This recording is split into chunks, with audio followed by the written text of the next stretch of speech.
Semangat pagi anak-anak, pada pertemuan hari ini kita akan membahas mengenai pemisahan campuran. Ya, jadi tujuan pembelajaran kita hari ini, peserta didik dapat melakukan pemisahan campuran melalui praktikum berdasarkan sifat fisika dan sifat kimianya. Pelajaran minggu lalu kita sudah membahas bahwa materi itu dibedakan menjadi dua, yaitu campuran dan zat tunggal. Nah, kali ini kita akan membahas mengenai pemisahan campuran. Nah, apa itu pemisahan campuran anak-anak?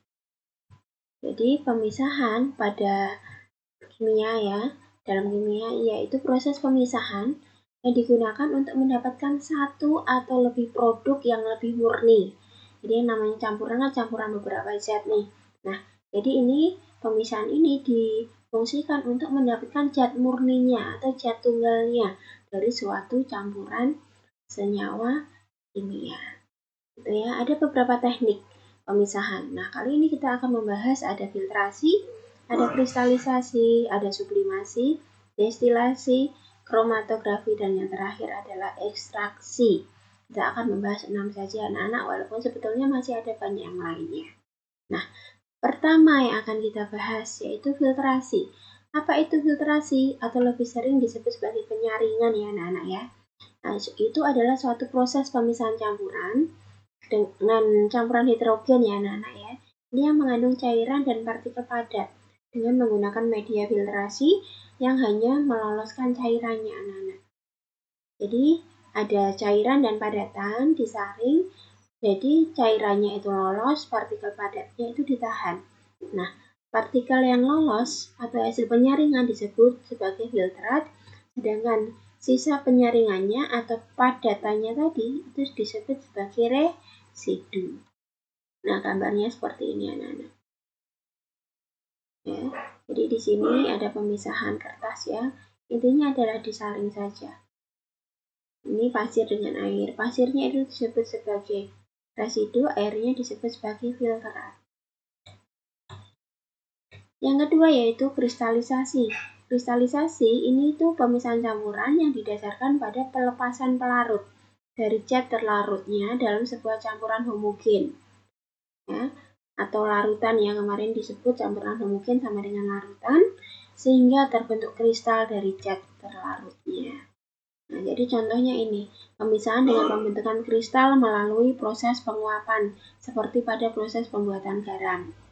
Ya, jadi pada pembuatan garam itu kan air garam itu diuapkan ya anak-anak ya, sehingga membentuk kristal-kristal garam.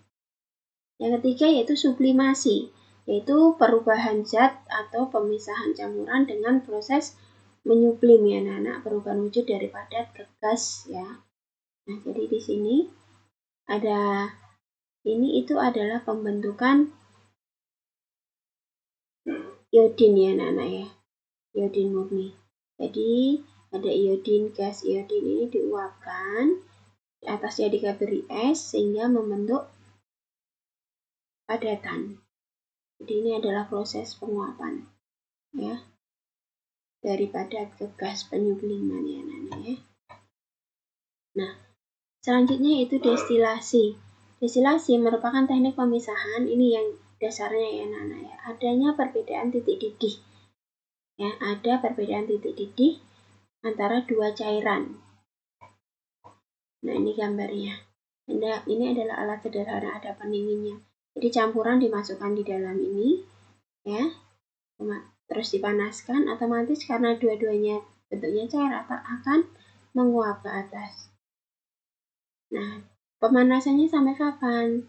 Sampai salah satu zat tunggal itu menguap semua ya anak-anak ya. Batasnya adalah titik didih. Nah, setelah itu didinginkan sehingga akan keluar produknya. Contohnya itu biasanya yang digunakan itu kalau dalam kehidupan itu adalah pembuatan minyak bumi ya anak-anak ya. Destilasi secara bertahap berdasarkan titik didihnya. Terus yang kelima yaitu kromatografi, yaitu pemisahan campuran dengan cara kromatografi didasarkan pada perbedaan kecepatan merambat antara partikel. Ini biasanya itu adalah digunakan untuk pemisahan zat warna ya anak-anak ya. Ini nanti akan menjadi tugas kalian untuk praktek di rumah ya. Jadi minta tolong nanti dilihat video yang ada ya dan dilakukan. Nah, selanjutnya adalah ekstraksi, yaitu pemisahan campuran dari campurannya dengan melakukan zat. Larutkan zat tersebut pada pelarut yang sesuai. Nah, anak-anak pernah melihat ada ekstrak yang namanya ekstrak daun kayu putih ya. Nah, itu pembuatannya yaitu dengan cara ekstraksi atau mungkin ekstrak buah manggis ya, yang biasanya digunakan untuk obat sekarang. Nah, jadi itu adalah beberapa pemisahan campuran yang dapat kita pelajari hari ini. Terima kasih anak-anak ya, selalu semangat. Tuhan memberkati. Sampai bertemu di pertemuan berikutnya.